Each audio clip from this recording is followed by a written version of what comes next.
Okay, everybody, thank you so much for coming. Let's get started. I'm going to make the introductions and then turn it right over to our staff. It's going to make it easy for you to hear answers to all your questions. First of all, welcome to the Meet the Candidate 2025 Forum, hosted by Anthonie Dekker. Thank you for being here. Thank you folks for tuning in to the live streams. We have lots of questions submitted by folks in the room. We'll go through as many of them as we can get through tonight. But let me turn it over and we'll get this party started. Anthonie Dekker, everybody probably knows. Anthonie's Market Grill is hosting the event tonight. And Angela Van Dusen lives in Fulshire. She is on the board of 2 nonprofits. I think you're going to really enjoy her as the moderator. And everybody, listen and stay tuned. Hello, welcome everybody. I'm Anthonie Dekker, for all of you who don't know who I am. From Anthonie's Market Grill, our little dream restaurant that we started 10 years ago. A little fun fact that I want everybody to know, Simonton, Texas has a special place in my heart. And the reason why, in 1993, I came to the United States, to Texas in 1993. I had the opportunity to get a job as a chef, and it was at the Valley Lodge Country Club, which was very unique because they still had a big swimming pool there and the 9-hole golf course. And I was there for 6 months, and I lived in Valley Lodge on Pony, in Quincy, Floyd. I lived in her little townhouse, and I was there for 6 months, and it was a fun time. And it was during the spring, from April to like late July. And I thought it was such a beautiful, little town, and it always kept the place in my heart. And the day I had to go back to Houston to get a big job, to get macaroni and grill back there, I left Simonton and I looked in the rearview mirror and I drove to a Fulshire, and I'm like, one day I will be back.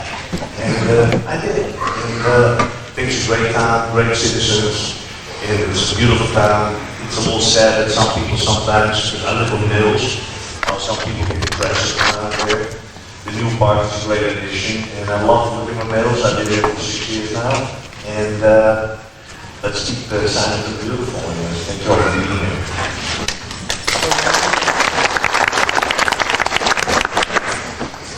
I am Angela Van Dusen, and I'm very excited to serve your city in this way. I live in Fulshire. I have 3 beautiful children and a wonderful husband. Like Laurie said, I sit on 2 nonprofit boards, one for my child's school, and the other is Society Prosper, which is a nonprofit that feeds directly to the therapy of children who are victims of child abuse. It is an incredible thing. April is Child Abuse Awareness Month, so please, if there is a place that you'd like to give, we are ready for you. I do not live in Simonton. These questions are not my own. These are questions that were submitted by you guys, and I am honored to deliver them to your candidates, who will each have 3 minutes each to answer.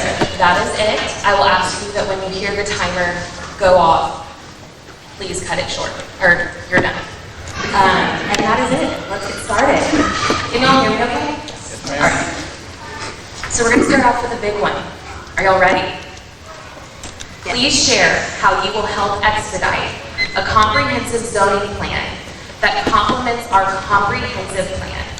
How urgent is it to you? What will you personally do? Just curious, it says that we're supposed to make an opening statement first. Oh, I am so sorry. Go right up there. They're opening statements. I just have to get a couple minutes to think about my question then. Sorry guys, first time. You can start, Angela King. Okay, Angela King is first. Thanks now, I shouldn't have said anything. Yeah. No, just kidding. So just as a reminder, everybody, like, speak up. Yes. So they can hear you. Okay, sorry. There's good sound here, but you might have to Sure. louder than An introductory about myself. My name is Angela King. I've been in Simonton for almost 6 years now. I've been married to my husband. This May will be 26 years. We have 3 children, 2 grandchildren. I have said this numerous times. We didn't even know Simonton existed. And one day we were driving around, and just one of our Sunday afternoon drives, and we came across it, and we said, what is this? alternate universe. And so when our son graduated high school in May, we bought our house in August of the same year. So we had been really coming out here and looking around and fell in love with the community. And so we decided to take the opportunity and move out here, and hopefully this will be our forever home. Andy Perry, Okay. next. I got to stand up. I talk better. So Andy Perry, most of you might know me as the popcorn guy, the kettle corn guy at races or up here at Simonton.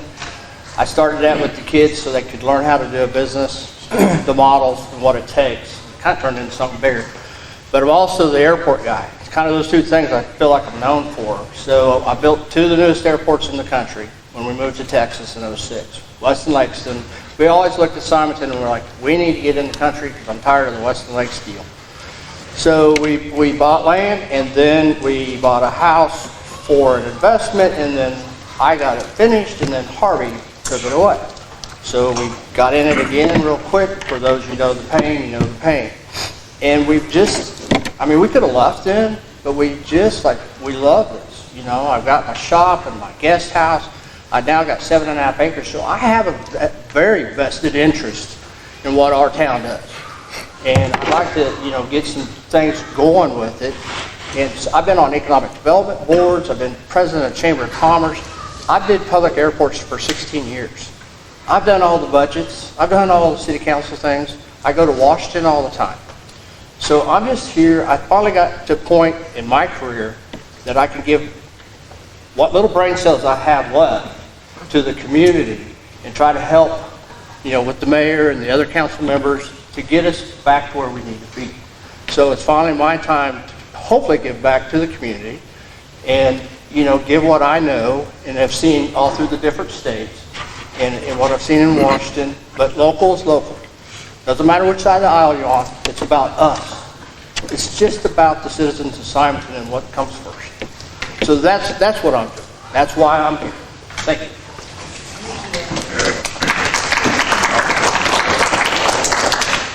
CJ Ferguson. All right, how y'all doing tonight?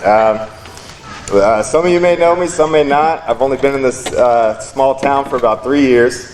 Left a 20-year career in LA, Phillips 66. I was there 20 years.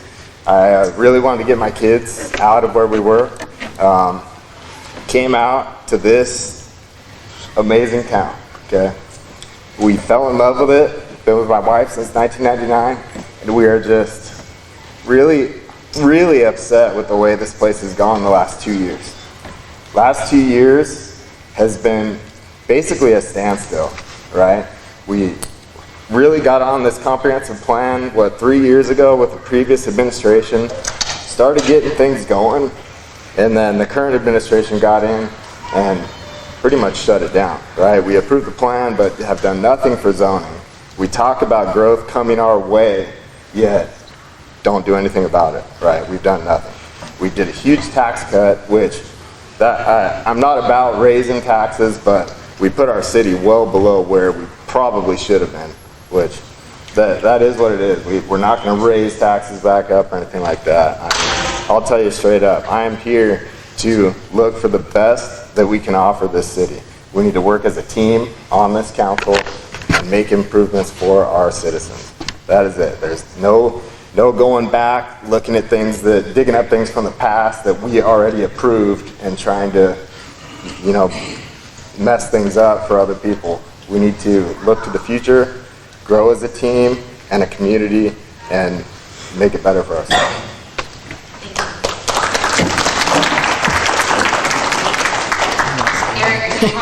Yes, I'm going to sit because I want to be more on your level than looking down on you at all. Never want to look down on anyone. My name is Eric Duhan. My wife is Cheryl, and we've been married 42 years. We started off we lived 30-something years in Katy. A lot of my experience has been being on the board in Katy. If anybody wants to know more information, you don't already have it, I'll have these at the table for you. But I don't want to take the whole 33 minutes because maybe we'll get more time with the real questions that'll expose what we need to do. But basically I'm here because I have experience, because I have leadership experience, and I've worked on boards, and I've been president of the school board 3 times. served other positions, and helped Katy grow from 28,000 kids to 70-something thousand now, built many, many schools, and I know what it takes on a larger scale, and I can take that same experience and apply it here on a smaller scale for now.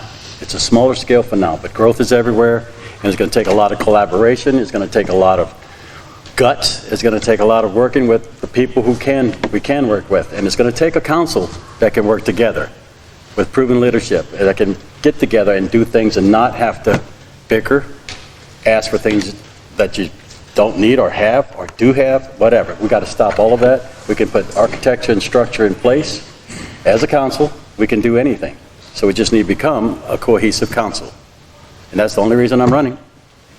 Because I could just go back to having Anthony go put a restaurant back where he used to cook in the very first place on the acreage that is now mine, that was his, and relax. But other than that, I'm willing to help, willing to serve, and I am independent. I'm on no side of any issue with anyone. I'm coming in to be myself and to help you, if you'll elect me. Thank you.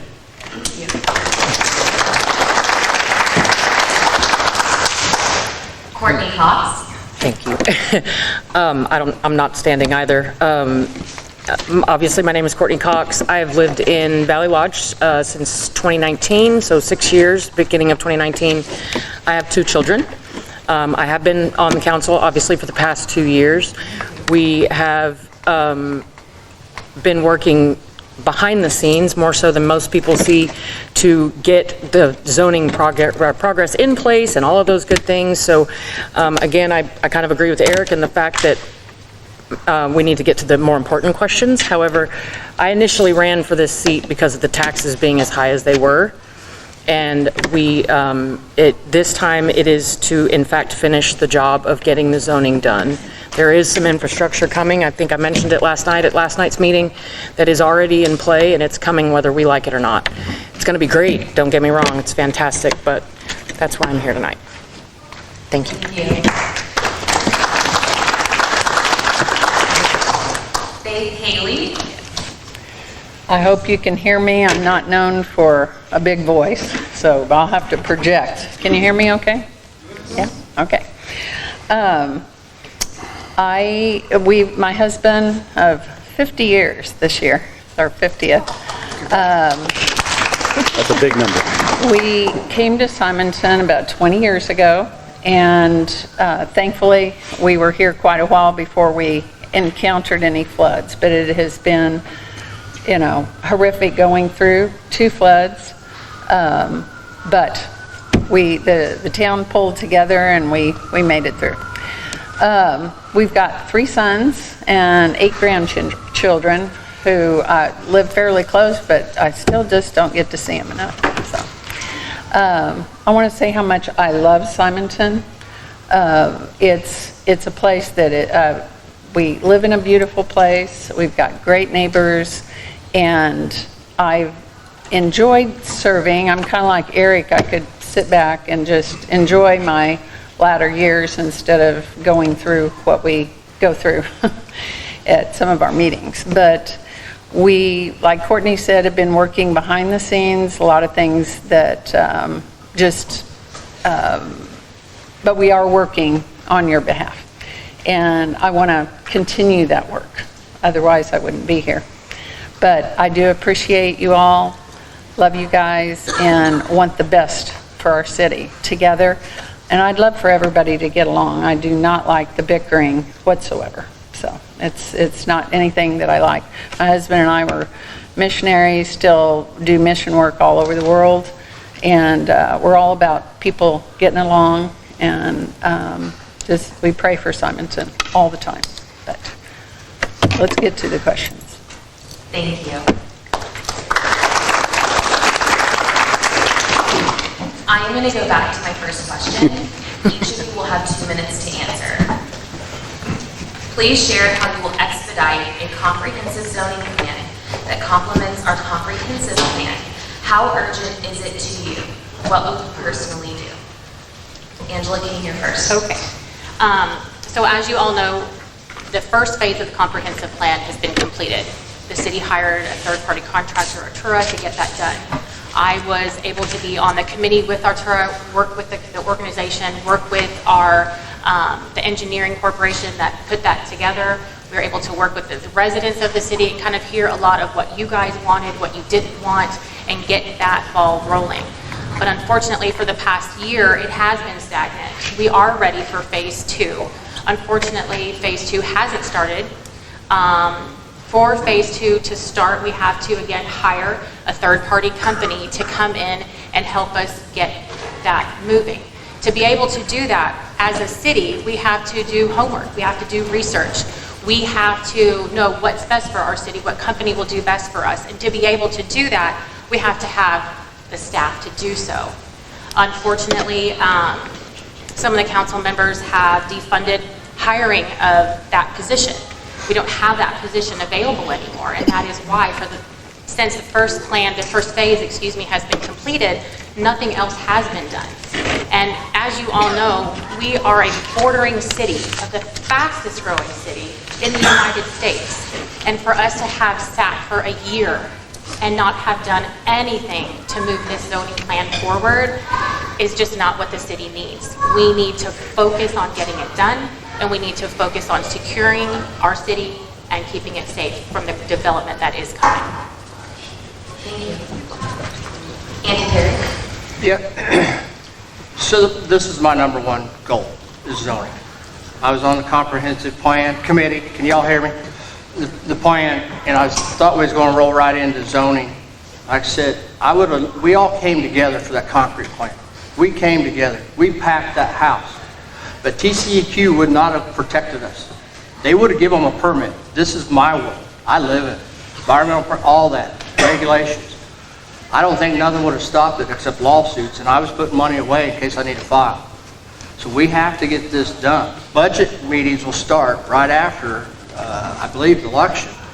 And the first thing we need to do is figure out what money we can put in there to get the zoning done. And hopefully, I think there's some money in the economic development side that might be able to at least get us started. But I want to look at every avenue. We needed this done 3 years ago, but we have to take the proper steps to be able to do the zoning. So this is, again, my number one platform, honestly, because I have a lot invested, and so do all you. We live out here in the country, and we don't want bad, ugly development. Let's protect what we can. This is the first thing we need to do. So budget committees will be real important, or the budget time will be real important real fast. That's my thing. I'm good. CJ Ferguson.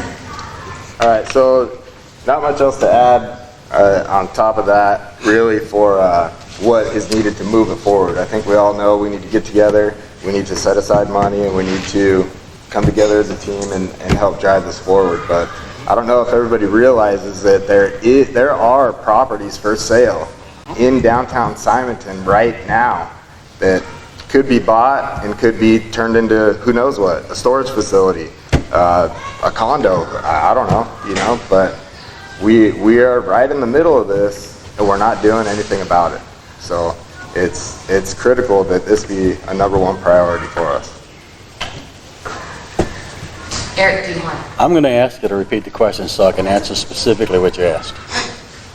Please share how you will help expedite a comprehensive zoning plan that complements our comprehensive plan. How urgent is it to you? What will you personally do? Okay, so I think it is urgent to look at zoning. I think that where it marries the comprehensive plan, which I read 331 pages of, and it was excellent work done by a group of people, some are here. And it's a beginning. It's just a beginning. It's a roadmap that you want to follow. Does not mean that you can't change that roadmap along the way if things happen that force us to reconsider something. But it does mean you have to prioritize.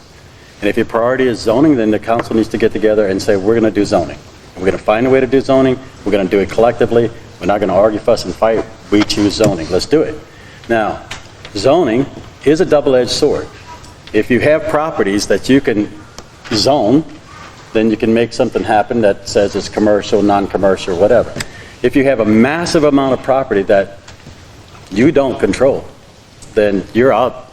You have to wait and mitigate and work with people who do have property. So specifically about the ETJs, et cetera, and anything we annex. Those things are complications that will come along the way and have to if we're going to get the entire comprehensive plan done. So what we need is leadership, cooperation, collaboration, and making sure that we do everything according to the law. Thank you. Courtney Cox? I hate to sound like a broken record at this point, but he's right. They are right. We do have a comprehensive plan. We haven't started the zoning portion of that.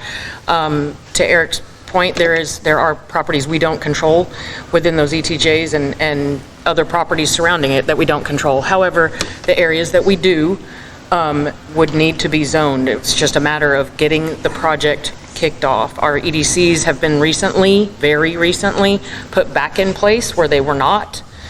The situation with that, we all kind of need to meet and form those committees again, because once that comprehensive plan was done, then the zoning portion of it just never really got kicked off at that point. So that's my answer to that.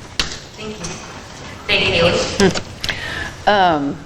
I'm like Courtney, I agree with everybody. We're concerned with zoning. I loved it when the city came together to fight the batch plant. We live so close to there. I think we were going to be so affected by that. And it was great to have the community come together, and I could see the importance of zoning. I would have loved to have done that this year or last year, but we just have this constant fight going on, and the mayor has considered us a hostile council, and that's how she treats us. We can't talk about zoning unless it is on the agenda, and it has not been. So we hope that this next time it will be put on there where we can talk about it and get started, because we really want to. So. Thank you. Next question. What is the plan for hiring a city manager? As the city grows, this is going to get more important. Before you start, we have some requests, if y'all could try to project a little bit more. Thank you. Is it open to anybody? We're Oh, not I'm sure. so sorry. Anthonie. Oh, okay. We'll just keep going in order, if that's okay. Okay. Usually we rotate. And then he goes first and I go last. And she says, How about this, Andy Perry? I will do whatever You know what, I'll take Angela King. No. We hire her as my assistant. Andy Perry, I'm gonna let you go first. You know, I have over 55 employees, 2 different businesses, one here and one in Austin. I have hired and let go a lot of people. This is an important church to our little city. It's not very big, but that person is going to be a busy job. And I think, you know, the mayors definitely have to be involved, and maybe 2 other council members, so we don't have a forum, sit in on the interviews so we can choose the right person.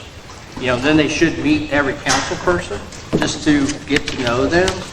And it's going to be an important job. And it's not easy to find that person, folks. It's hard to find the right person and for the pay. Because I know the pay's been a big issue anyway on social media. Like, I can't hire anybody really good at their job for very little money. You know, so we have to pay right. And I don't know what that is. But you know, it's going to have to get started sometime soon. It's just nonstop. Thank you. CJ Ferguson. Yeah, I'll kind of echo what Andy's saying. I mean, we definitely need to put the right amount of money in the budget, right, and figure out who that correct person is, right? It's an interview process, right, just like anywhere else you go. So we'll have to get together, interview, and try to find the right person for the job. Like Andy, I do have experience with that. I was a superintendent at the refinery I came from.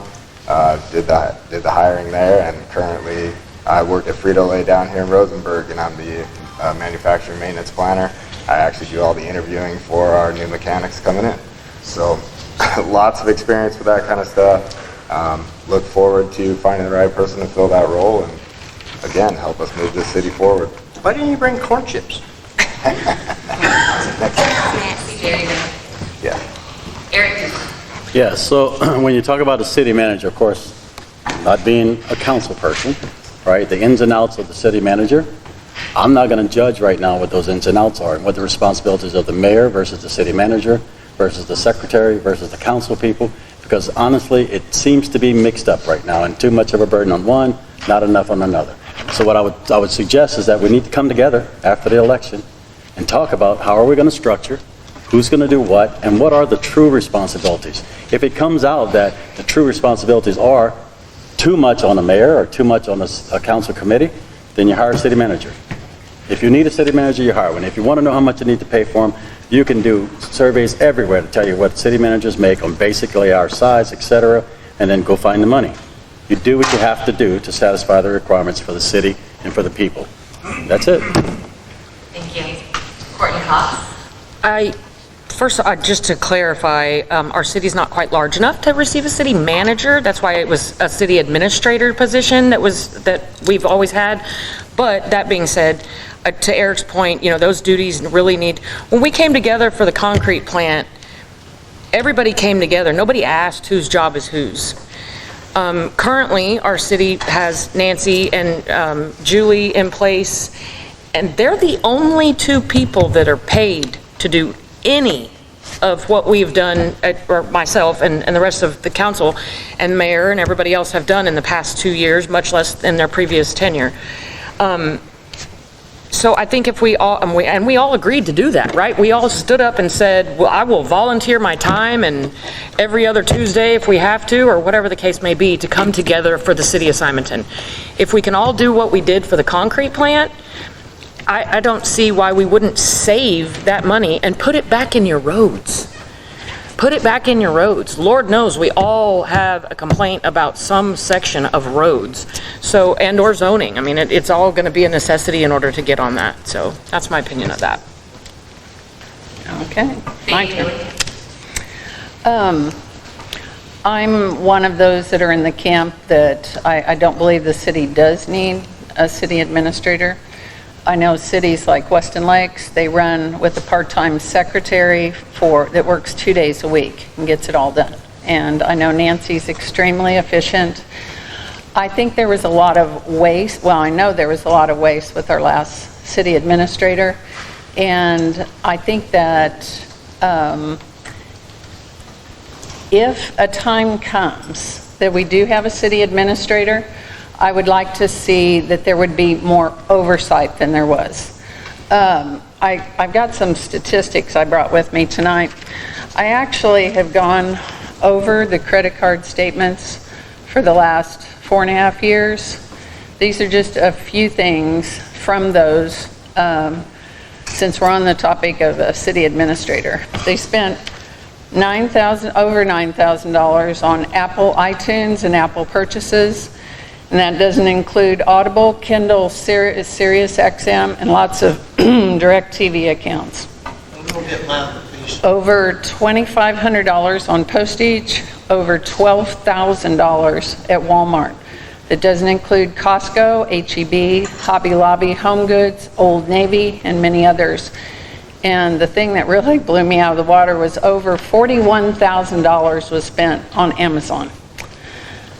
There were $25 car washes monthly, medical bills, veterinary bills, gasoline charges, dresses, jewelry, hats, belt buckles, nail salon, home decor, garden decor, heirloom seeds, wedding photography, online games, and the list goes on and on. And they spent over $20,000 on restaurants. They ate very well up at City Hall. Past mayors never went to lunch on your dime. And it's been the practice of our city government since Laurie Boudreaux became mayor to do that. Now, I personally don't like my tax dollars going to all of this. And I just think there should be some oversight if we do have another one. All right. So we all have our own opinions. We have our own, we have our own opinions, our own thoughts. But I'm just going to piggyback on, things might be a little mixed up right now at the city, and that's because we don't have the right amount of staff. Everybody's doing everybody's job. Everybody's trying to learn jobs that you know, they might not necessarily be trained for, but there's nobody doing it, so somebody else has to step in and do it. Just like with the comprehensive plan going on to the next phase, we don't have the staff that we need to get moving and moving forward. So as far as hiring somebody, and sorry, I wanted to also piggyback on the concrete plant. Yep, this city came together, but I can promise you, we would not have achieved so much without our city secretary and our city administrator leading the way, getting everybody together, getting all the organizations involved, getting the people involved. That is what they did. So I want to at least credit them for that, because I don't think that we would have had as great of results if it wasn't for them. Now, as far as Faith, as far as what you said about the bills, I don't have access to that. I don't know anything about that. And I agree, like if you say, you know what, if we do eventually have some, we should moderate them a little bit better. Great, that's something that I think that the city council and the mayor can do. It's just justified question and concern. But I think with the growth that's coming to the city and the surrounding city, we definitely need to hire somebody to make sure everything is done correctly and that our city is protected from the growth that's coming. Thank you. Okay. We're having a hard time hearing back here, especially when the AC comes on. Oh, I gotcha. thought I was being loud. Can you share the microphone? I cannot because it's on a cord and it won't reach everybody. And we are not doing that tonight. Thank you. What would you do? Oh, CJ Ferguson, this will start with you. What would you do to ensure accountability for the use of taxpayer dollars? Please speak loudly. To ensure accountability, it needs to be. This is kind of along the same lines with that city administrator, right? We want to be aware of where our money's going, right? We want to come together as a team, make sure we all agree, and get with the mayor and the rest of council, make sure we're all in agreement with where the dollars are going, right? Even as far as when it comes down to the roads. Last night they did make a good change to the plan, right? And made a change to roads, which ones they're going to do coming up in this plan with this grant money, which is great. One thing they did as a team, right? That was awesome. So it's just going to take teamwork, right? We need to all come together and work as a team, and be aware of what we're doing up there, right? We don't want to just be blowing money on things that we're not using. Another good thing they actually did last night was cancel that contract, right? That wasn't being used. So there are a couple things that were done very well, and I'd like to continue that. Thank you. Eric Dumont. So fiscal responsibility, when you think about it, it's our money, right? It's not anybody's money but us who pay the taxes, and the taxes collected. I truly believe in total openness of the checkbook, total openness of the credit cards, total openness of everything. We're a small community. It cannot be that much data, just cannot. I mean, we had volumes where I was before, and there was a online capability to look at every check printed. You can still go to KDISD and find every check printed to anybody. And if you want to ask a question, you can come back and ask questions, but you have the information. You're taxed a lot. And then we may not think we're taxed a lot, but proportionally, we're taxed. And you have a right to know where that tax money is going. So all I'm saying is that we have to understand what total fiscal responsibility is and our fiduciary responsibilities to you for how that money is spent. And if elected, I promise I will do my best to make sure there's total openness and transparency. You still have a minute. You still have a minute. You can have it back. It's like, next question. I think I have been actively, I've been pretty actively working on making sure that there is transparency and availability of knowing where those funds are going. A lot of that information has not been received until more recently, and you know, the information has just got to be there.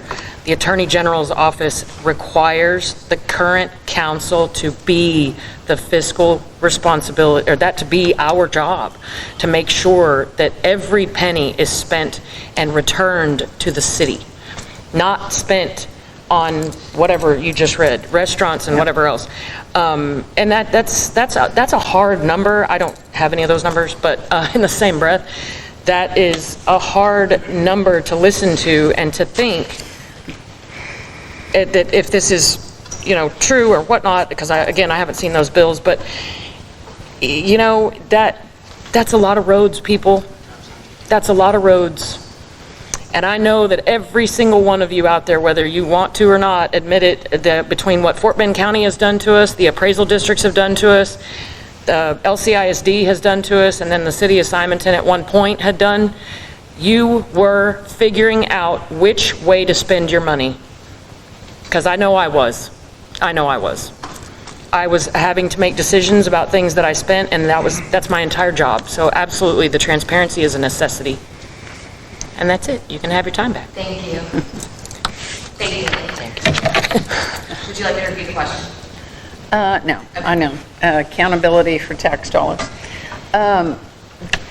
You know, I ran 2 years ago because our taxes went from 22 cents per hundred to .445, and I was so concerned, and I said I was going to lower taxes, which we fought. I mean, this year it was quite an ugly fight to be able to lower the taxes.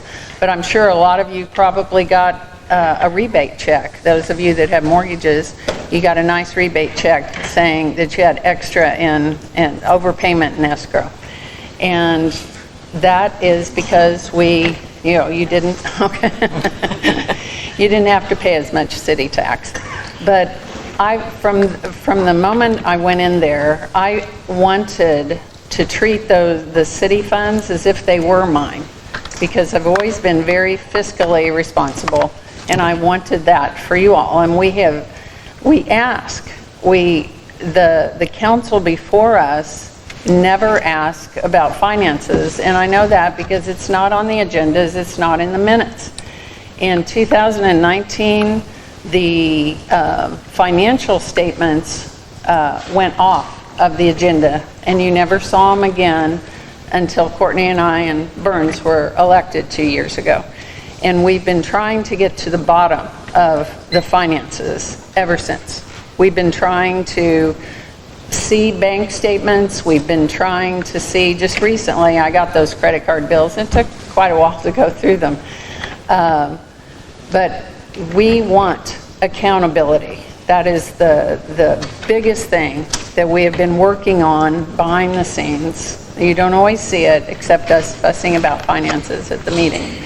But it's something that's been extremely important to us because we want to be fiscally responsible. We want we want that for you guys. I think that everybody here is going to have a lot of the same answers as far as, yes, we want accountability. We want to know where our tax money is going. Some people are taxed a lot higher than others depending on the properties that they have, home values, and I know personally, like, it affects everybody. And when it went up, it affected everybody. But when it went down, it affected us too. Some of you got rebates, I did not. But it also affected the city. And so being accountable or being held accountable for not just my home value or a rebate check that you might have gotten back, it's about everything. Having money to cover the things that need to be replaced, but making sure that the money is going where it needs to go, it's being spent where it needs to be spent, being accountable for those funds that are coming in and where they're going out. Now, as a council person, if I get elected, I mean, we have our budgets online. They're open to everybody. Anybody can go to our budget and print it out. You can see where the money goes every time it's posted online. You can always reach out to Nanci, you can reach out to Laurie, you can reach out to a city member and say, hey, I have a question, can you help me figure this out or understand this? But being open and transparent about where your money goes, I know is important for everybody on the council, the mayor, and the people of the city as well. Thank you. Andy Perry. Well, all the politicians say transparency, and that's in the eye of the beholder. So be careful with everything you put out there, because then you get so many complaints from the citizens on buying toilet paper and pencils or whatever the case is. But the council has to oversee that, double check it. You know, there's not much more I could probably say to these, you know, with what they've said. And yes, I'm all for transparency. And believe me, anybody knows me in the government knows I am. because it is our money, and it is our property, and we have to do it fiscally responsible. Sorry, Eric, I'm using your word. You can use it. That's a big word, that's a good word. You can use it. You know, so it is fiscally responsible, and I can't speak for the last 4 years, credit card charges, but yeah, absolutely. I look at my budget, my financials every month, line item by line item. If there's something sticks out, I'm like, what's that? So the council has some fiduciary, you know, to keep on those things, and we don't have the money like KISD. I understand what you're saying, but that's a software deal that would cost some money too. So there's always a tit for tat on some of that stuff, but absolutely, you know, as a council person, as a mayor, we've got to make sure that the city tax money is going to where it needs to go, or isn't being spent to where it's not supposed to. It's about, I mean, that's about all I can add to it. Thank you. CJ Ferguson. I went first. Oh, gosh. Don't forgive me. I am so sorry. I'm doing my best here. We're gonna help you. Next. Eric Duhon. We are hearing accusations that tax rates will go up 128%. What is your stance on tax rates? Okay, so the question, since the government only allows us to go 3.5%, is a little bit, I guess, I'm not going to use the word ridiculous, just not right. So if 3.5% is what you have to live with, and you need 3.5%, you go for 3.5%. If we find, as a council, we need more, we have to go to you. We have to go to you, the voters, to say, we want more, and we want to tax you. And then if you actually in a vote say we can, and it's proposed as to what the money's for, how will it be spent, and an answer to you that it is spent is specifically for that and nothing else, then you probably would approve it, because you'll say, I think I want that. Other than that, it's 3.5%, it's 3.5%, so the most you're going to get in any year is 3.5% unless the legislature changes the rules. Thank you. Thank you. Courtney Cox. I think Next, it's, right? yes. I may have forgotten. Yeah, no, you're good. I think it's kind of, not to piggyback, because poor Eric's just getting, you know, everybody's on his shoulders at this point. The 3.5%, the entire reason I ran in the beginning was because of that tax hike. There's no, the law allows for 3.5%, but if the world wants to go up, you know, or the city decides, somebody in the city decides that they want to go up to 128%, you know, to that ridiculous question, then that is something that we would still have to come to you on, right? We would have to vote, you would have to vote and tell us, you know, like, you're absolutely crazy. One thing I remember specifically is I was not on council at the time of the tax hike. We were told, kind of, what those monies were necessary for. It was things like, I don't know, $6.4 million or $9 million intersections and things like that. All those things that we were told were necessary, or that were going to cause the tax hike to be necessary, never happened. Never happened. It never happened. So when I personally went through the budget and came up with my, I think somebody funny called it a homemade budget, and we adopted that budget, it included all that was necessary for the projects that we had in place at the time. So when the EDCs can meet on things like zoning and stuff like that, we can all get together as a council and work those projects into the budget. That's the way you do it. You got to get them into the budget, as well as, if you don't know you need the money, you don't just put it away and say, well, maybe one day. Because then I'm just taking money out of your pocket to put it in the city's pocket and hold on to it. So that's my take on that. Thank you. Baby Haley. Well, I think you already know I'm not going to raise your taxes. That percentage, what'd you say, 138%? 128%. 128. 28%, yeah.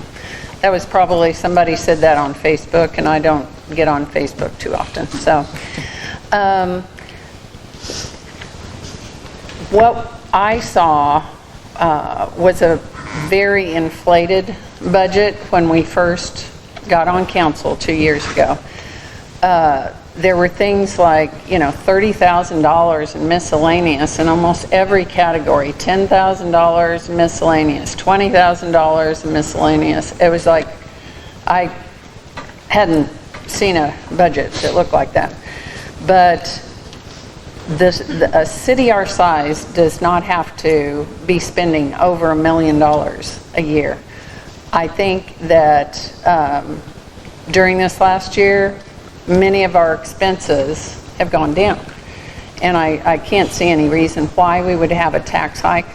We're going to have to look at it'd be nice to see what's in the bank. Courtney's asked, we've asked to see what's in the bank. And we still don't know what we have in the bank. So, because we don't get to see that. But I can tell you right now that if I am elected, I will not, we won't raise the taxes. Unless, you know, I don't know. But I don't want to. I do not want to. So. Angela. Okay, so I'm going to make this a two-part for myself. I am going to start with, as Courtney put it, the ridiculous question of 128%. And that's because it was posted on Facebook. The mudslinging has started. It was posted on Facebook that if you don't want your taxes raised by 128%, you better vote for those three down there because the rest of us are going to do that to you. That is not the case. It's not even allowed. And I went on there, and I have been so quiet, and I went on there and I nicely said, hey guys, this is the law. Yes, it went up more last time because the cap was 8%. The law has now changed. It is now 3.5. We cannot go up past that. And I was, you're wrong, you don't know what you're talking about, you're this, you're that, and I stepped back. I said, okay, I'm done with interacting with that kind of answers on social media. So that is where the question, I'm assuming, came from, okay? So now with putting that aside, I have no intentions, I'm not coming into this council with the intention of raising taxes. Now, if I get elected and the mayor comes to me and says, you know, this is something we need to discuss, am I going to hear that discussion? Absolutely, because it's something that the mayor is bringing to us. But at that point, I'm going to work together as a team player with the rest of our council, listen, figure out what is best for our city, where our budget money needs to go, and make that decision at this time. I have a really strong feeling that if we came to you and said, hey guys, we want to raise our taxes 10%, will you go vote yes, we might lose. I understand that, but we have to do what's best for our city. But I don't think anybody on here is going and running on the platform that we need to raise taxes. Thank you. Andy Perry. And the question again? The question is, Oh, yeah, the 128. Well, it is capped at 3.5%. The legislature made sure that was the case. And the legislature felt it necessary. So that's what they did. And if Angela's 100% right, if we went to the voters right now, I'd be no. I wouldn't be ready to take it.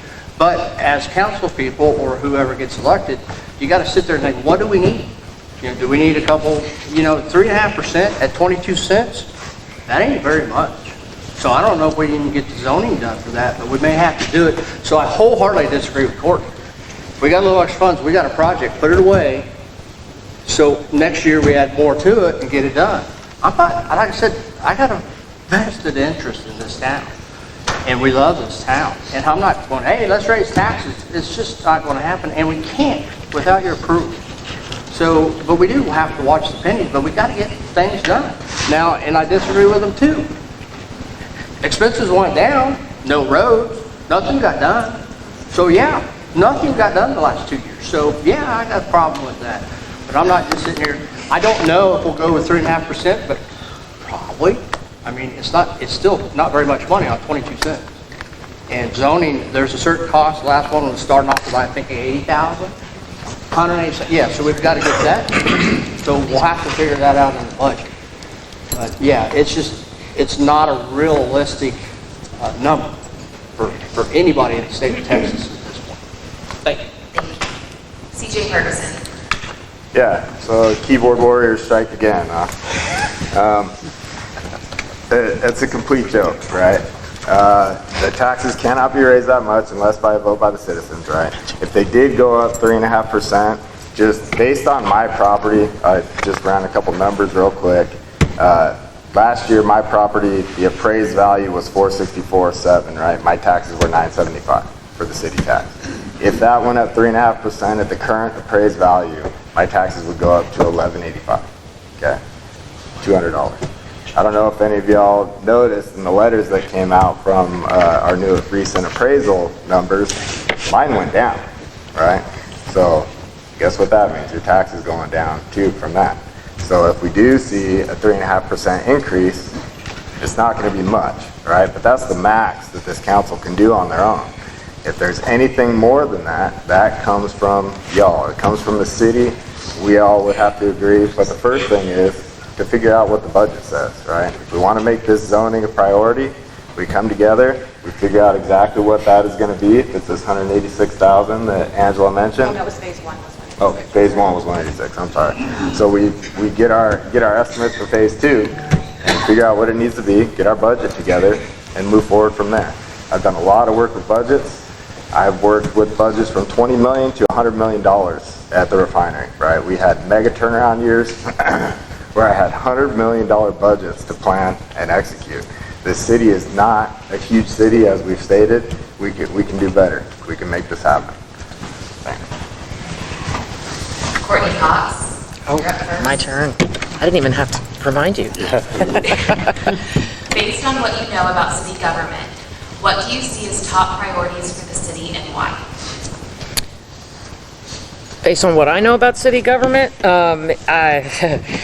have to have the collaboration of the entirety of not only the community, but the elected officials that they chose as their elected officials and their representatives.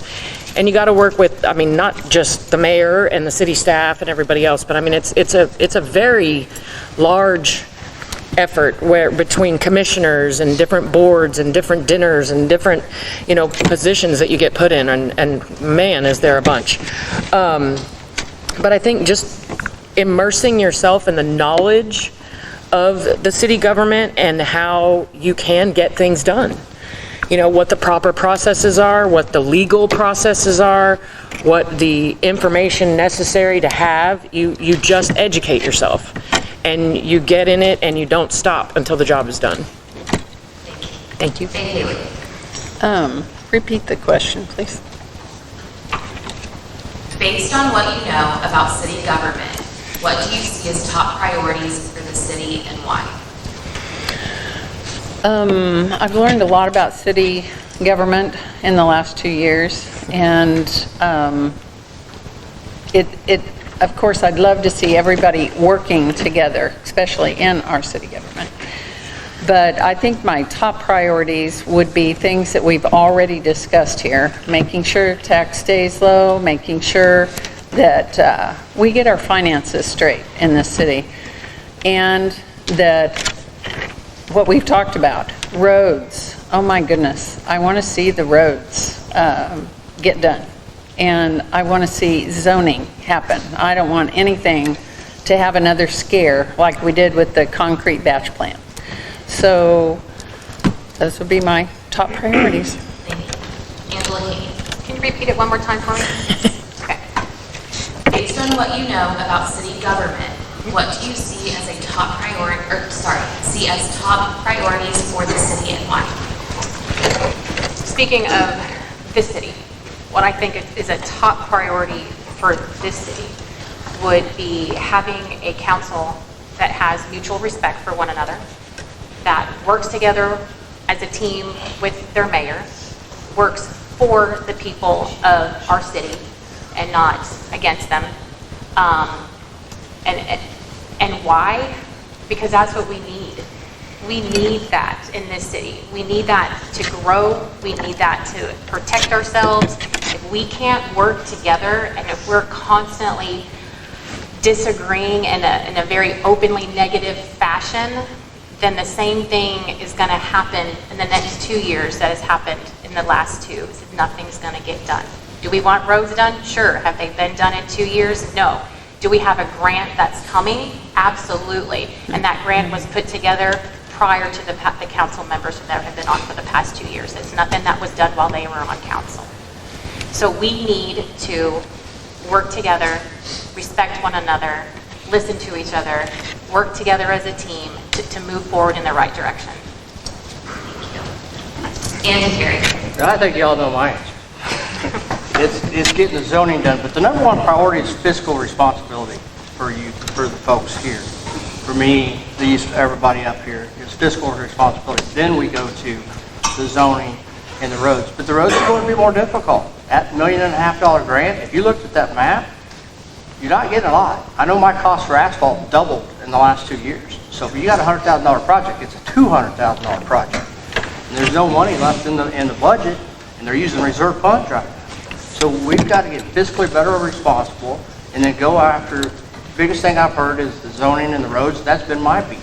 My road won't get done on this one, and I understand it. But it kind of goes back to, well, if we have a little more help, Laurie, this is a voluntary elected position, but it's voluntary.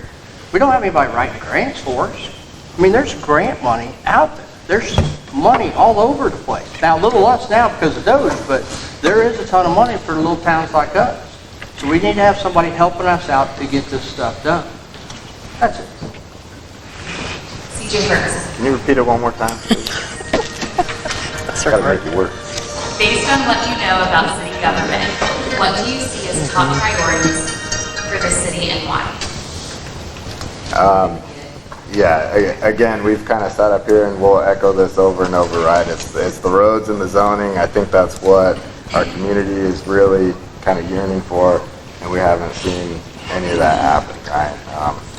And again, kind of to echo Angela also, it's the teamwork. We're a small town we don't really have that much in this city, right? We have each other. So we need to come together and just make it work, right? We go over the finances, make sure we're spending the money in the right places. I don't know about those credit card bills, but if that's true, that's something we need to look into, right? And to stop that going forward, of course. But just work as a team and get these roads done, get our zoning done, and move forward. Thank you. Eric Dumont. So when we talk about city government, and I'm sure you can all hear me because in second grade I got put in the corner for my voice being too loud. The thing about city government is we are a small city government. We're not a large city government. There are different rules for large city governments than small city governments. So if you're going to talk specifically about the city government, it's the structure of the city government and the responsibilities, as I mentioned before. We are all volunteers, so it's a double whammy. You're going to come in and volunteer your time, your efforts. You may have a full-time job. You may not have a full-time job. You may be retired and be able to spend a lot of time. You may not. All of those variations come into play as to how you're going to work together. And again, the only other thing I'm going to say about city government is too much bickering. Too much looking in the past to point fingers at people for no value. We need to stop that. Whatever happened in the past, and it doesn't matter. It's what you're going to do today and forward. If you can forgive and forget the past, you can do tremendous things. But if you can't forgive and forget the past, you're stuck. You're going to always have all the stuff that's been going on continuing. So I would pledge that as a council member and part of the council, we try to do that. We say, look, we can't do much of nothing about the past. And I don't care if it's legal, illegal, I don't care. That's for somebody else to worry about. We care about the city, we care about you, and we care about doing the right things. And that's what I pledge to do for you. Thank you. Faith Haley will be next. Oh. What is your experience or training for emergency preparedness and response? I really don't. I don't have that kind of training, and but I know that we do have people that do, and of course I would be very supportive. I know Justin is the guy with the training, and I would never be able to do what Justin does. So mine would be to say, Justin, what can I do? How can I help? And we've always been like that with our neighbors. We jump in and help each other. But as far as experience and emergency management, no, I don't have any. Always willing. Always willing to help.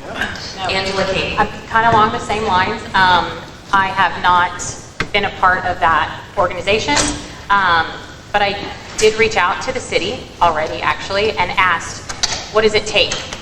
What does it look like? How do we do that? And so my goal would be first to educate myself. There are classes that we can take online, certification classes, things that we can do so when the time comes, we can be prepared and help. And at the end of the day, if something happens, God forbid, before I'm able to take classes or help, I'll just be there. I'll show up. I'll be present. And if somebody, just whoever it is, tells me what I need to go do, that's what I'll go do. And I can promise you, my husband will be there, my kids will probably be there, the community will be there to help one another, and that's what it's all about. He's over there going, great, thank you. But bottom line is just educating myself and getting to where I need to be able to help when needed. Yeah, the first year we moved here in 15, like I said, we moved just in time for all the festivities. When the Tax Day flood was the first one, I think. So I showed up. I am NIMS trained. It's been a minute, but I also run larger airports that unfortunately had a very bad accident 3 years ago, and luckily everybody survived. So I've done this for 30 years, training, fire, for my airports, because I have to be that person. And when the emergencies come up here, I was biding my time. We brought our pumps, tried to help Mayor Boudreaux at the time, do whatever we can. But as far as emergency management, that's my world. I have to have it. My people have to have it. So I'm very comfortable with that part. Thank you. CJ first. Yeah, so for me, it has been a couple years, but back at the refinery, I was a industrial firefighter at the refinery for about 15 years. A lot of training in anything from firefighting to medical first responder and CPR, all that kind of stuff. But also, in later years, once I was a little bit higher up in my career, I was trained in the incident command system, and I was actually an incident commander for emergencies at the site. I have unfortunately seen some rough things there, but we did miss the floods here. We did have, actually one of our neighbors, when we first moved here, my son helped out with this one. We trucked a couple hundred feet of garden hose from our house over to the neighbors to put out a grass fire one of our first days here. So that was interesting. But yeah, a lot of experience in the field of emergency management. A little different than natural disasters, but always willing to learn. Look to Justin for that expertise for sure, but definitely not afraid of it, willing to participate. Thank you. Eric Dumont. So my experience directly with emergency management was one as a member or president at the time of KDISD, where one of the hurricanes hit, and the U.S. Coast Guard asked us if they could position the Merrill Center as a flying point, launching point for operations. They brought in helicopters, they brought in those beautiful boats that can go just about anywhere, and we opened up the Merrill Center, and they built inside the Merrill Center a complete national emergency management system with massive cameras and screens, and I was just standing there so impressed. And so inquisitive me, I had to ask all the questions and what was going on and where were they flying, all the way down to Galveston, picking up people, doing all these things. And it's very impressive when you see what our government can do, right?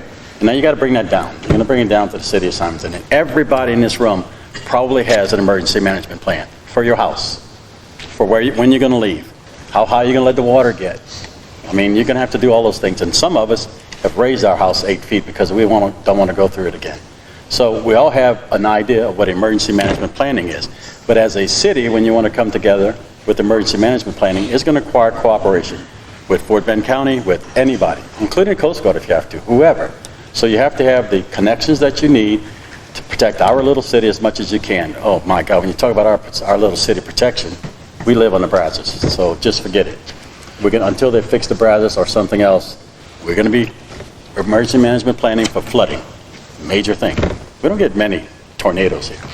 So when it comes to emergency management planning, I'll use expertise if he's still there. We'll find expertise somewhere else, but we'll have to collaborate with outside entities. And doing that will give us the best plan. Thank you. Courtney Cox. Eric, you are a shining star in all your answers, and he couldn't be more right, because we do, I mean, whether we do it for the city and or yourselves or your kids or whatever, you always have an emergency backup plan. in the back of your mind. It just usually doesn't pertain to an entire city. Last year, we went through an event where the hurricane came directly over us, and I know I personally lost several trees, and you have a plan. You have to figure that out. We do have an emergency management. I'm blessed very much so by Justin's expertise there, as well as the rest of the members of that committee. And we do lean on them heavily, but I would agree with him. I mean, you take whatever help you can get, and you make the phone calls you need to make to get the help you need. Start that question. You did start that question. Okay, we're going to start with you. All right. What is your long-term vision for Simonton? So I've actually been thinking about that a lot because I know the development that's coming, and being able to work with Artura and the comprehensive plan, being on the committee and seeing the growth and the development. My goal, if I could just fast forward time, would be able to say that our city keeps its rural charm, but opens its doors to businesses to help bring in taxes, to alleviate the taxes from our residents, but making sure that that the businesses are right for our city.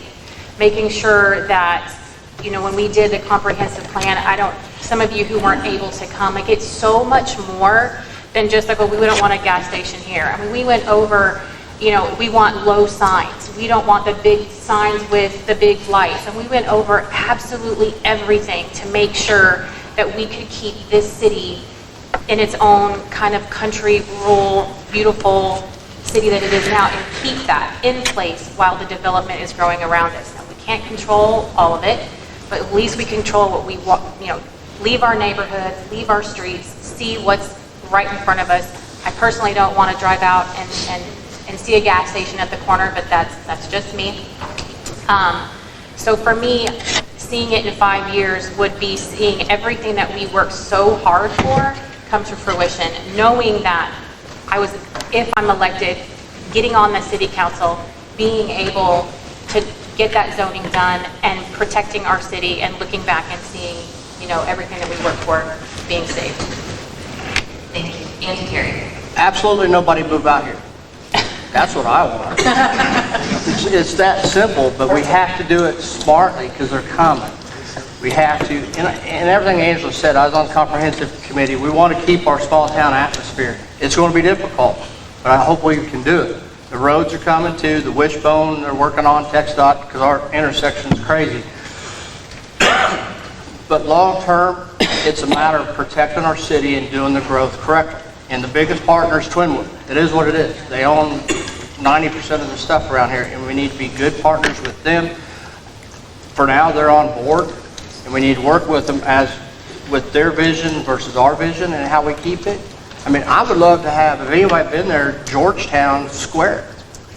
It's freaking awesome, man. But that's a lot of years from now. They got shops and pizza and breweries and everything else in walking distance, and then you can go to Airbnbs or whatever. But that's a long way off, but we have to try to control growth. But we live in Texas, you got land, you kind of do what you want, so we got to get the zoning done. But, Angela kind of said it too, but that's kind of my vision. But if nobody else moved out here, I'd be more than happy. Thank you. Thank you. CJ Ferguson. Can you repeat it one more time? What is your long-term vision for Simonton? Long-term vision. So, we moved out here because we wanted the country feel and want that to be our forever home, right? So, we love the country atmosphere. We know growth is coming, as everybody has stated up here over and over. We need to embrace the growth that's coming, but again, get that zoning in place so we can control it and have some say in how it happens, right? Otherwise, it's going to steamroll us and we'll be the next Bolster. And again, like Andy mentioned with Twinwood, they do own quite a bit of our property, right? So hopefully we're good partners with them, and we can help keep other buyers of huge manufacturing facilities and things like right up off I-10 up towards Brookshire, right? We don't need any of that coming around. So we just need to embrace the growth, but be able to be in a position to control it. So I'd like to see it maintain that small town feel Even if you've been up through Belleville, they got a nice kind of town center up in there and things like that. It's something like that where it's country, but we bring some businesses in that we want to enjoy and contribute to. So, thanks. Thank you. Eric, do you want to? So when I moved to Katy, Texas, a lot of years ago, 1993, it was a small town. It was a small town. They wanted to keep the small town atmosphere just as most of us do. That didn't happen. So when you ask yourself why didn't it happen, because you cannot prevent real growth. Real growth will find a way all the time. If they have money, they'll do it. If they have control, they'll do it, right? The only protection the city has is basically the zoning, and then even zoning, with money, they'll get you to change it. I'm just telling you the truth. That's the way it can be, right? So what you have to do is you have to be willing to fight the fight. You want to keep us a small town, you don't want nobody to move in, that's not going to happen. They're going to move in. But you can control the moves. Right now, there's a lot of lots out there in what I'm going to call main Simonton Valley lots, right? Okay, Orange is part of us, that's fine, but let's talk about the main part. That's the part we're talking about maybe protecting the most. When you look at it, well, who owns all of the land that's in there? Well, he bought a few acres to protect himself because they don't want anybody to live around him. He stated it 3 times, and that's fine. He has a right to do that. I have a big chunk of land. I have a right to hold on to it. But if you don't, anything can happen without zoning. And there are sections right outside the city, which is called the ETJ. When the city decides to do something with ETJ, who controls it? How do they control it? What are they going to do? All it has to come back to the council and the government of the city to make those decisions. If everybody wants to keep it a small town atmosphere, I'm going to tell you, it's going to be a lot of work. There's going to be a lot of collaboration. There's going to be a lot of give and take. Can you do it? I think that side right there can probably be protected except for one thing. We don't own all the land in there. Fort Bend County does, or they donate to the city lots. Somewhere along the line, those lots are going to turn into something because the rules are going to have to change. The city's going to have to maintain them all the time. Someone's got to do something. They look like nice little park areas, by the way, except we have enough parks maybe. So it's going to take a lot of good management, good leadership, and understanding the total problem to keep it that way, if people want to keep it that way. Thank you. Courtney Cox. One more time. I'm sorry, I keep making you do that. What is your long-term vision for Simonton? I think my long-term vision might be a little bit different just because I've had the blessing of being involved with a lot of the people in TxDOT and the Highway 36A Coalition. I know I keep saying it, but that is going to do the inevitable that Mr. Duhan just mentioned too. It is going to be in our ETJ, and it is in the governor's priority list. So whether or not I'm on council or anybody else is on council, those are things we can't control, we can embrace. And they're good things. It's not like we shouldn't embrace them either. They're very good things. Highway 36A is going to bring a lot of money into the state of Texas that it's never brought and never had the opportunity to bring in ever. So, and that one's already, started. Our intersection is on the books to begin in the next couple of years. So I think maintaining those kind of connections so that you can get zoning in place and understand how you need to zone according, like he was saying, as far as which property would be better for what. It's got to be just your connection in order to protect ourselves as much as we can. Thank you. Thank you. Could I just say ditto? I mean, I agree. It's been a long night. I agree what everybody said. I love the country. I love the feel of Simonton, and I wish it could stay exactly the same. Sometimes I try to picture the West Park Tollway behind my house, and I'm thinking, oh my gosh, I hope I'm gone by then. I just can't imagine that one. But it's exactly what everybody else has said. It's not going to stay the way we have it now. And I think it's important to have a strong city government and to field all the changes that are coming. So, Thank you. that's it. CJ Ferguson. Would you be willing to make decisions that are best for Simonton if they are not best for you personally? Absolutely. This is something that I honestly think some folks maybe have got on this council previously and had the opposite in mind. I feel like there are people who have gotten position on this council who had their own personal pocket or some other personal agenda to do. I don't have a personal agenda. I'm here. I'm young. You know, I got a lot of years left in this town, and I plan on making it my forever home. So I definitely want to put this city first. I do not have anything personal for this. I want to help this city and see it improve. Thank you. Eric, do you want? I have nothing to gain. Zero, zilch, nada. I have no ambition of anything to go from here to anywhere. If I had ambition, I'd have went to be a state rep a long time ago from coming out of Katy. I'm here to serve the city of Simonton only, do the best I can to try to put us back in the right conditions to go forward and to fight whatever we have to fight to keep it as the people want it, not as I want it. I'm fine. I don't have to do anything. My wife and I are stable. We're going to die here. I'm going to die first. Oh, not because I'm married to her, just that I'm going to die first. Yeah, I have to clarify, because she just looked at me. I got it. Okay. She's like, yes. But I have nothing to gain. I have everything to contribute. And that's basically it. I have nothing to gain, everything to contribute, and no itinerary coming in except to help the people, period. Done? Thank you. Courtney Cox. When I ran 2 years ago, I said the same thing that I'm going to say now. This job is not about doing anything for yourself. There is nothing to gain. You lose hours, sleep, just blood pressure, years on your life, I'm sure, something. I'm not sure all the way around, but this is 100% voluntary. If I didn't love the city of Simonton and its community, I wouldn't do this. I certainly wouldn't be back here doing it again, or attempting to do it again. This is a selfless thing that is not about anybody's agendas or, I mean, that it's just, there's no way. So I am here for the community, and I have been here for the community for the past 2 years. I will continue if you will allow me. Thank you. Thank you. Would you state the question again? Just want to be sure. Uh-oh. Oh, here it is. Sorry. Would you be willing to make decisions that are best for Simonton if they are not best for you personally? Yes.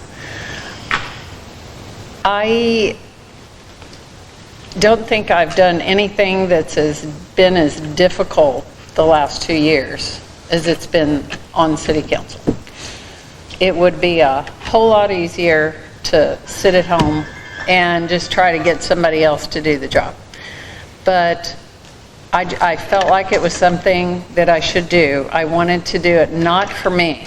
If it was for me, it is no fun sitting up there and having people come in and just yell at you and say things that aren't true. It is not personal at all. I would, evidently I'm up for doing it again, but glutton for punishment. I try to make the best decisions that I can. Like Courtney said, it's been a lot of work. We do a lot of research. We read and read and read, prepare reports. It is definitely the hardest thing I've ever done. And I try to make the decisions that are best for the city, and I would never do it for myself personally. So. Thank you. Angela King.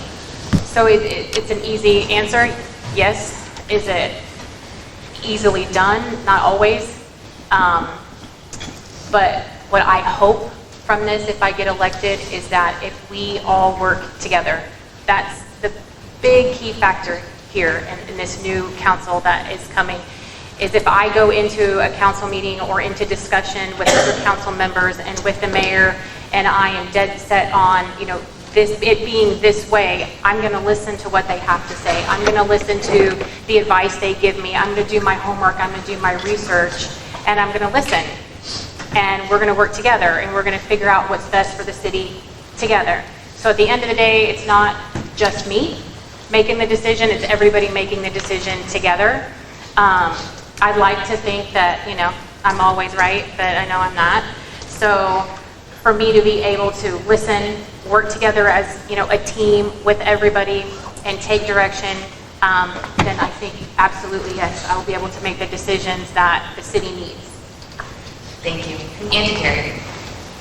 Well, that's a loaded question, but the short answer is yes. Right now, I haven't seen anything that goes against. There may be differences of opinion from the current council, and the last council, but I would think every issue is an issue, and I don't know what that is. So for 99.9%, I'm going to do what's right for the city, but I also have to do what's right for me and my family. But until we can put a specific issue on there, there's not a lot you can say until it comes up. Other than, I'm transparent, and as some of you get to know me, I'm kind of straightforward too. And so I will look at each issue, I will look and listen on both sides, and then I'll have to make a decision that I think would be right for the council and the city, or me. So, yeah. Thank you. This next card has 3 questions. If at the end we have enough time, I will ask them. I'm just going to pick one at this time, if that's okay. And I'm just picking one at random. It is not anything that has to do with Eric Duhon, this might be for you. Okay. Start. Would y'all consider bringing Twinwood into the city? Okay, so, Can I not answer? no, it's an honest question, it's fine. Okay. I got it. It's not my question. What I consider, you're doing good. Thank you. What I consider bringing Twinwood into the city. The answer is Twinwood's already in the city. Okay. So parts of Twinwood are already in the city. They own 25 homes in Valley Lodge, or in the area, right? They're in the city. They're renting homes, they're in the city, they're building. As far as ETJ, hell, they got a lot of land that's in ETJ. In order to get Twinwood to be in the city, there's a process that'll have to happen, right? There's ETJ, right now, as I understand the law, they have to request to come into the city. So when you ask a question, I'm gonna go, have they requested? Hey, if they requested, we can talk about it. Otherwise, we can't, unless the laws change.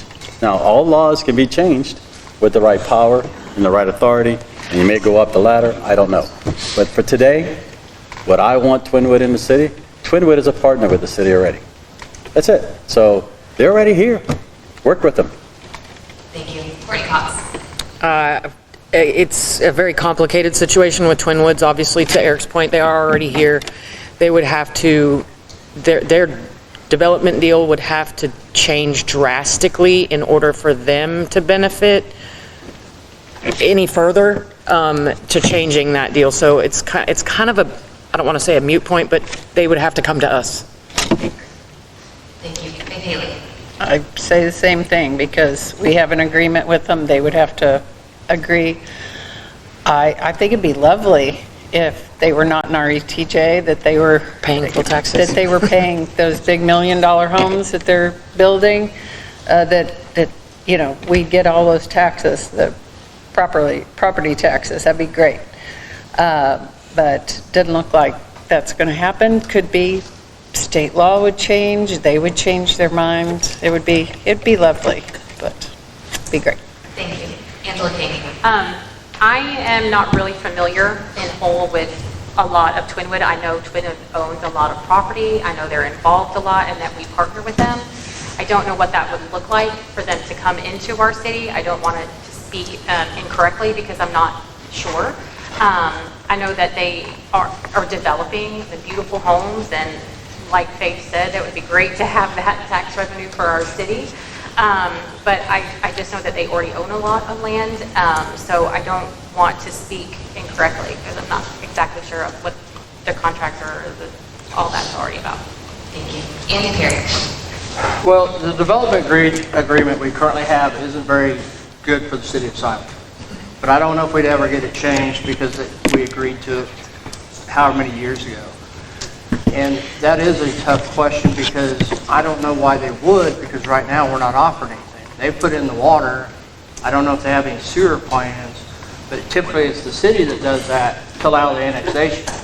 But let's talk about ETJs. Right now, the legislature 2 years ago changed ETJs.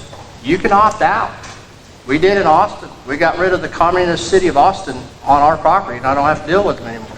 So any of these property owners can do that at any time. They just got to go do the right letters and the things. But yeah, it would help our tax base, but I don't think I see it happen unless they get a better benefit from it. And we're so small right now, we can't offer the utilities, and the roads are really, as far as the big roads, that's going to be a TxDOT or a county issue. So I don't see it happening. Would it be nice? It'd be an interesting development agreement. I'd love to talk to them about it, but I don't think they're going to come knocking on our door anytime soon. It's just reality.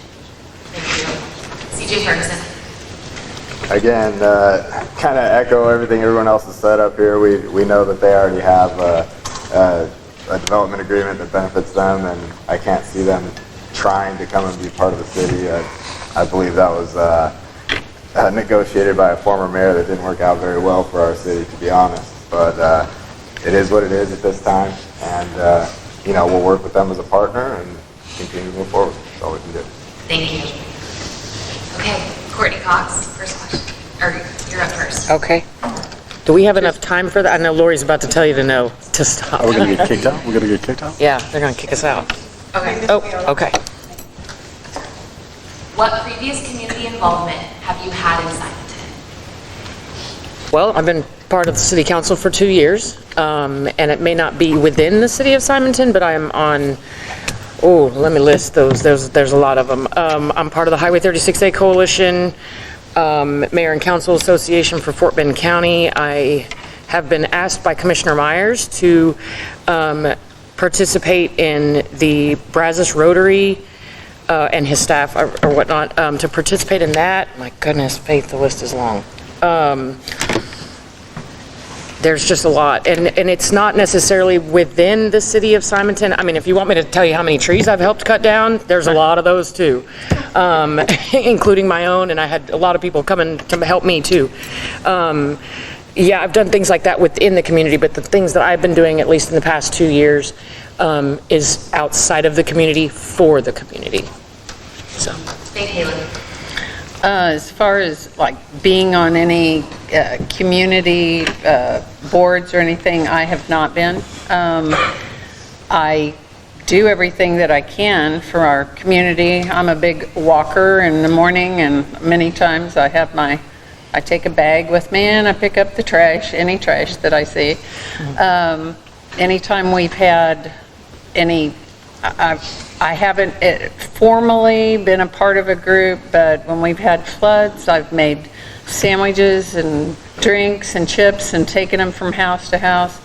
I love our community. I just have not formally joined any of the groups. And I am with Courtney. We've been attending the Highway 36 Coalition and all the mayor city council group around Fort Bend County, which is wonderful to be a part of that group and to be able to learn what's going on outside of our community. But that's it. Thank you. Anthonie. So for those of you who don't know, like that's kind of what I do for a living. So I get like the best of both worlds, I think, out of this situation. So I work for the Public Affairs Department for HEB. So for me, it's my job, part of it, a part of what I do. So I get to work side by side with the mayor of Fulshire and the city councils. I get to work side by side with the mayor of Katy and all the city officials there. I get to work with the Katy ISD school board, Lamar Consolidated School Board, and I get to work with, if any of you follow my social media, you know that where my heart lies is with all of our nonprofits. So just last week I was serving dinner to the homeless from Hope Impacts. I go every month and I cook dinner for the people at the Ballard House. I go serve food from the Katy Christian Ministries food pantry once a month. I mean, that is what I do. I think that I was blessed with the gift of having a servant heart, and that is what I do. And I also take that and I roll it over to our community. So the moment I got here, like I said, I purchased my house in August, moved in September, and in March I was on Facebook, hey, who wants to get together and have an Easter egg hunt at the park for the kids? that's how I actually met so many friends in the neighborhood, was just kind of putting myself out there, hey, how can we serve? And from there's an organization that sometimes is very active, sometimes is quiet in the neighborhood. A lot of you ladies know it, Lola. I was the president of that organization. We did a lot of philanthropy work. I'm also the vice president of the Keep Simonton Beautiful. And within that organization, we do trash cleanups for our city. We host vendor events and try to raise money for us to go and beautify the city of Simonton. We put up all the decorations in our city. We did the barrel cleanup where volunteers came. You want to talk about cutting trees down? We had tractors and chainsaws, and people in our community came out, and we went to people that we didn't even know and just said, hey, can you help us? Sorry, my time. Your time's up. Okay. Thank you. What was the Andrew. question? What was the question? What previous community involvement have you had in Simonton? Well, I was on the comprehensive board, and any of the neighbors know, or some folks in the back, you know, anytime something happens, we're out there helping them. You know, I don't have the volunteer times that some people have, because I'm kind of a busy guy, but I know I've worked with the mayor, some on economic, in the background, the economic development. I was trying to get on there, but I've been president of the West I-10 Chamber. I've been the Katy Chamber of Commerce Board of Directors. I've been a board member on Waller County, because that's where our business is, for 16 years. So we're in the depth of all the growth of Waller County. So Simonton is more about kind of helping the neighbors and working in the background with the mayor and some of the other folks at times. So that's me. Thank you. CJ Ferguson. So as far as major boards or things like that, obviously for the city of Simonton, I don't really have much. Been here for just the 3 years, pretty short time. But my family, we've participated in 4th of July parades. We're at quite a few events that are at the park. The vendor events that we've had, the Simonton Roundup, my wife does pretty awesome crafting and boutique and stuff like that, so I always get to go help set those up. But I figured for my first official one, I might as well make it a good one. So here I am, running for city council. Thank you. Eric Dumont. All right, so I was retired. I was basically enjoying retirement quite a bit, right? And so in that sense, I had done so much community work, so much work in the previous whatever number of years. But with that said, I want to also give Mr. Perry a compliment and say that when the trees fell across the road and mine is the only house to get to, he cut them down with help from a couple of neighbors. And with my tractor and him and everything else, we got it cleared up. It didn't harm me at all. It was very quick. So thank you. My other neighbors on this side, if y'all don't know it, those two are my neighbors. Now you know. Our signs look really neat, right? Yes, our signs. None of my trees have fallen across. Right, they haven't come across. Yours are way in, so no problem. But my wife loves animals. She cats, dogs, horses. That's her life. I support her. So from a family standpoint, she rescued, she kept a couple of dogs in our barn for a while, and then finally found them homes up north. She does those kinds of things. I think that helps Simonton because we all get dumped. We get dumped with cats. She takes wild cats, trap them, neuters them, spay them, release them, or try to find them a home. One of y'all may have a cat that we're fixing right now and trying to release afterwards, so we'll advertise it. You can have your cat back. No, seriously, but that's what you do for community, and I support her in doing that. Personally, I just hate to admit it, I'm not a big lover of all of that, but she is, and we complement each other in that. As far as joining in community activities, I really appreciate the beautification committee. They're doing a great job.